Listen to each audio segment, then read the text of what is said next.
আমাদেরকে হত্যা করার জন্য নির্দেশ দিচ্ছে। আপনারা সেগুলো দেখেছেন অনলাইনে। আমাদের দলের কেউ যদি এই সন্ত্রাসী, আওয়ামী লীগের সন্ত্রাসী এবং যে কমিশনাররা ছিল তাদের লোকজনদেরকে কেউ যদি আশ্রয় দেয়, যদি সেটা আমার কানে আসে, অবশ্যই তার বিরুদ্ধে কঠোর পদক্ষেপ নেব আমরা। এখন পর্যন্ত কিন্তু আমরা বিরোধী দলে রয়েছি। বাংলাদেশে এখন পর্যন্ত একটি সুষ্ঠু সঠিক নির্বাচন ব্যবস্থার মাধ্যমে বাংলাদেশের জনগণের সরকার প্রতিষ্ঠা করা হয় নাই। আমরা কিন্তু এখনো বিরোধী দলে রয়েছি। অতএব আমাদেরকে সেই রূপ আচরণ করতে হবে।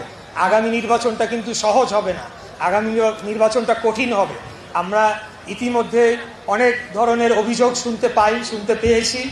অনেকেই মনে করছে যে আমরা মনে হয় ক্ষমতায় চলে এসেছি এবং তারা প্রভাব বিস্তার করার চেষ্টা করছে, তারা জোর খাটানোর চেষ্টা করছে।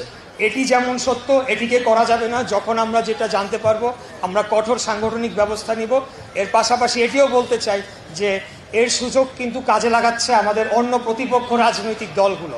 তারা আমাদের বিরুদ্ধে ব্যাপক মিথ্যা প্রচারণা করে আমাদেরকে কিন্তু জনগণের মাঝে একটি খারাপভাবে উপস্থাপন করার চেষ্টা করছে। অতএব আমাদেরকে অত্যন্ত সতর্ক হতে হবে, সজাগ হতে হবে, যাতে আগামী নির্বাচনটা আমরা জনগণের ভোট নিয়ে, জনগণের ম্যান্ডেট নিয়ে আমরা রাষ্ট্র ক্ষমতায় যেতে পারি এবং বাংলাদেশ রাষ্ট্রকে আবারও পুনর্নির্মাণে আমরা কার্যকর পদক্ষেপ নিতে পারি। গত জুলাই আগস্টে খুনি হাসিনা যে ধরনের গণহত্যা চালিয়েছে, এই খুনি হাসিনাকে বাংলাদেশের মাটিতে ফিরিয়ে না আনা পর্যন্ত এবং বাংলাদেশের যে সর্বোচ্চ আইন এবং সর্বোচ্চ শাস্তি না দেওয়া পর্যন্ত আমরা মরে যাই নাই। আমরা রাজপথে আমাদের অবস্থান করে যাব, আমরা আন্দোলন সংগ্রাম করে যাব।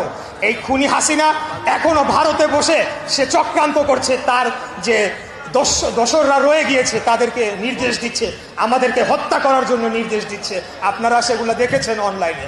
আমাদেরকে আরো কঠোর ভূমিকা নিতে হবে এবং আমাদের দলের কেউ যদি এই সন্ত্রাসী, আওয়ামী লীগের সন্ত্রাসী এবং যে কমিশনাররা ছিল তাদের লোকজনদেরকে কেউ যদি আশ্রয় দেয়, যদি সেটা আমার কানে আসে, অবশ্যই তার বিরুদ্ধে কঠোর পদক্ষেপ নেব আমরা। আগামী দিনে বাংলাদেশে ফ্যাসিবাদের কোনো রাজনীতি থাকতে পারবে না। আওয়ামী লীগ নামে কোনো দল বাংলাদেশের মাটিতে রাজনীতি করতে পারবে না। আমরা রাজনীতি করতে দিব না, আমাদের জীবিত দশা এটা হতে দেওয়া হবে না।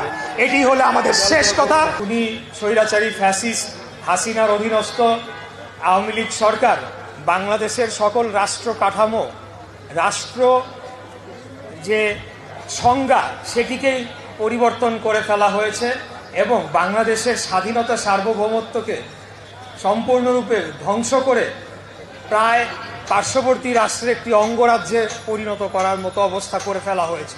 যে খুনি হাসিনা বাংলাদেশের যে সংবিধান সেটিকে তার সম্পূর্ণ নিজের স্বার্থে, তার দলীয় স্বার্থে এটিকে কাটাছেঁড়া করে বিভিন্ন পরিবর্তন করেছে এবং তাদের দলীয় বিষয়গুলোকে সেখানে প্রবেশ করানো হয়েছে। সেখানে জাতির পিতা এবং তারপরে জাতির পিতার ছবি, এই ধরনের অপ্রয়োজনীয় জিনিসপত্র সেখানে অন্তর্ভুক্ত করা হয়েছে। এটি করার মাধ্যমে বাংলাদেশের জনগণকে সকলকেই আওয়ামী লীগ দলীয় অনুগত হওয়ার বাধ্যবাধকতা আইন প্রণয়ন করা হয়েছিল। বহুল আলোচিত যে আমাদের আগে গণভোটের একটি ব্যবস্থা ছিল, রাষ্ট্রের গুরুত্বপূর্ণ যে কোনো বিষয়ে আমরা গণভোট আয়োজন করতে পারতাম, সেটিকেও খুনি হাসিনা বাতিল করেছিল, সেটিকেও পুনর্প্রবর্তন করা হবে।